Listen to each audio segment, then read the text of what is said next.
Fewer than 3 weeks until we don't know which party will control Congress. When it comes to election night, I don't root for a party or candidates. I'm looking for one thing: finality. And unfortunately, I'm not sure we're going to get that on November 6th. With a handful of close Senate races and a likely Mississippi runoff after Thanksgiving, along with a dozen competitive House races on the West Coast, I'm not sure when we'll be able to officially declare which party will be in the majorities next year. It could take a few days or weeks. In the meantime, most of the races are running at full speed and evolving. In a midterm election with a polarizing president, there hasn't been a lot of good news for Republicans when it comes to rating changes. I think they're probably tired of us shifting most of the races in favor of Democrats. But this week, we shifted 4 races toward Republicans, which might inspire some of them to say, "Excellent!"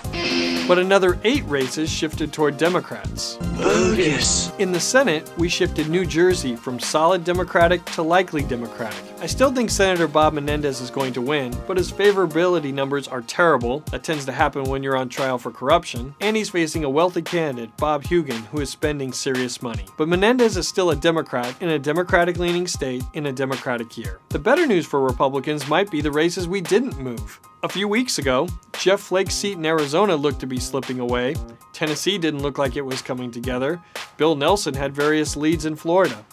But Republicans appear to be enjoying at least a temporary bump after the Kavanaugh confirmation process. We'll see if it's a trend that continues through Election Day. In the House, we shifted Republican Congressman Will Hurt of Texas from tilt Republican to lean Republican, as polling and spending patterns indicate he is once again the favorite to win re-election in a competitive district. We also shifted a Democratic open seat, Nevada's 4th district, from likely Democratic to lean Democratic, as it becomes clear that former GOP Rep. Crescent Hardy has a legitimate chance to defeat former Democratic Congressman Stephen Horsford. On the other side, Arizona 2, Illinois 14, Michigan 11, and Ohio 12 are looking better for Democrats compared to a few weeks ago. We're now monitoring at least 79 vulnerable Republican seats compared to just 9 vulnerable Democratic seats. That discrepancy is a key reason why Democrats are still favorites to win the majority. We also moved a handful of gubernatorial races. In Arizona, Republicans are enjoying a large financial advantage in the stretch run, and Governor Doug Ducey is in better shape for re-election. But the governorships in Illinois, Michigan, and Minnesota are slipping out of reach for Republicans if they weren't lost already. And South Dakota is a growing concern for the GOP.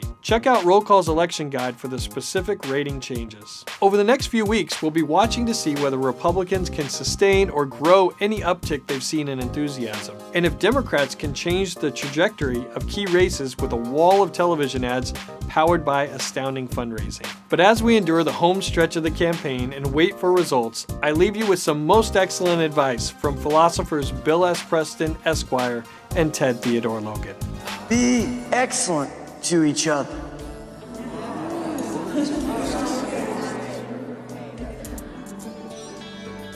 Party on, dudes!